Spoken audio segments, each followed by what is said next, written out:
完成しました。カリッと揚がっていてとっても美味しそうです。それでは早速いただきます。おいしい。外はカリッと揚がってるんですけども、中にはエリンギの水分がしっかりと残っていて、エリンギのコリコリとした食感が楽しめて本当に美味しいです。次はレモンをかけていただこうと思います。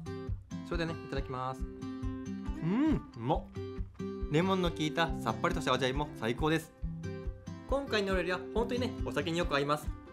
油で揚げるっていうことで少しね、ハードルは高いかもしれませんが、唐揚げを作るときにこの料理もね、一緒に作るのもおすすめです。レシピはいつも通りの概要欄にまとめてありますので、ぜひ作ってみてください。最後までご視聴ありがとうございました。このチャンネルではキャンプ用でも家でも簡単に作れるような料理を紹介してます。ぜひチャンネル登録とグッドボタンをお願いします。それではまた次回。バイバイ。